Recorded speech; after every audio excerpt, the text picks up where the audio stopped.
Hi, I'm Rav Garcha and I'm an independent retailer. We have several stores in the UK, and many of which are, well, all of which are based in West Midlands. This in particular is a store in Shropshire and Shrewsbury.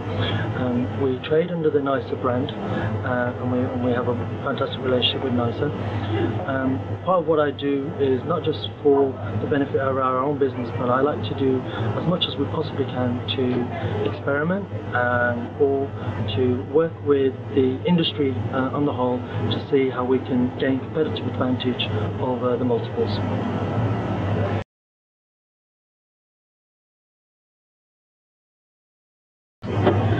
Current market conditions are in two different ways we can consider it. Some other factors are affecting us, other factors affect customers. Now we know that customers want to shop more locally and a little bit less, but regularly.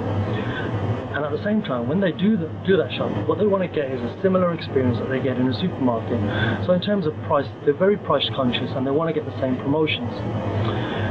That is a customer perspective. From a personal business perspective, what we want to do is gain either competitive advantage or be more productive within our time in the business. And how we do that is a daily challenge.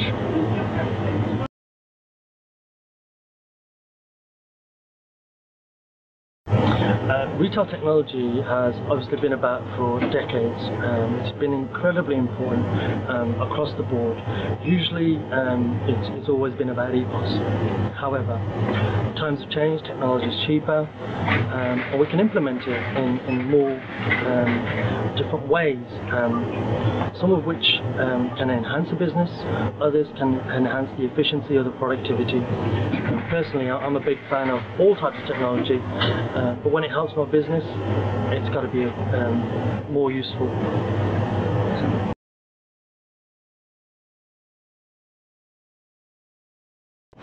ESOL technology is probably one of the most exciting things to have happened in the UK in terms of retail with electronic sharpish labels.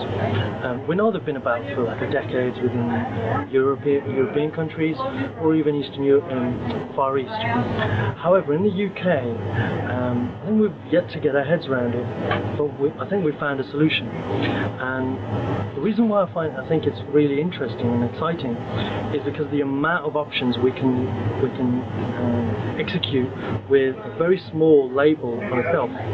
For example, we can use QR codes, we can link meal deals, we can inform the customer about information about products, so the customer gets a more informed purchasing experience, all of which will lead to a better bottom line for us. Now that is the value we can put on that is, you know, it's unmeasurable today, but given the time period that we've got and what the way we're kind of working with it, I think we get a good idea of where we want to be. Not everything's going to be achieved within the first couple of weeks, but over a period we'll understand how we can execute the options a bit better.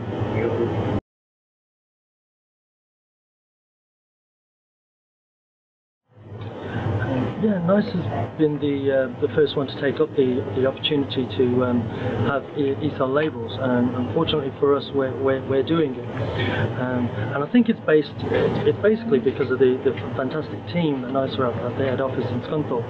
The implementation with the ESOL labels and the work between Pricer, Herbert, and ePositive has enabled this to happen. And I think what we've got is a team of people that really want to push the boundaries of the retail experience in terms of technology. And that just doesn't mean from an EPOS or an ePositive perspective, but from a wider perspective on how we can engage customers from the buying experience all the way down to the transaction itself, even to the point where the customer takes the products home and they can still engage with technology in terms of social media.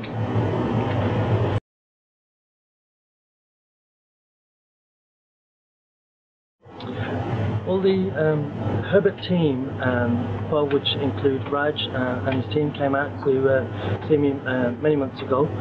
So we've been discussing the kind of options that we've got and what we want to execute and how we want to do that. I'd like to say we've got a fantastic relationship.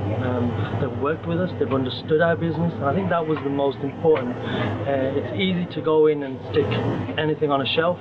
Suppliers do it all the time. However, what we needed was a partnership which understood the needs of our business and how that needed to be executed.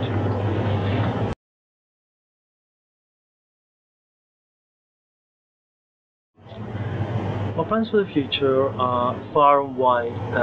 For example, I'd like to be talking to suppliers, or some of which I'm already cultivating those sorts of relationships and seeing what they would like to do with ESOL technology.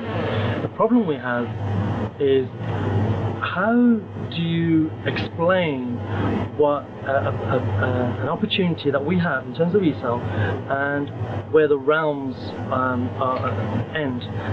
Now, the uniqueness that we have here is that the technology allows us to do pretty much anything that is thinkable that you can display digitally. And then we can go on from there and say we can change that digital display at any given time, or any number of times throughout a day, an hour, a minute, or whatever. And that's where we need to be. We need to be talking to suppliers, see what they want to do and how they want to achieve what they want to do. Because at the end of the day, I think what suppliers really need is a closer relationship between the brands and the customer. Unfortunately, with the way the industry is at the moment, for that experience to occur, there's too many middlemen. So I think what I'm trying to do is bring suppliers closer to the customer experience itself.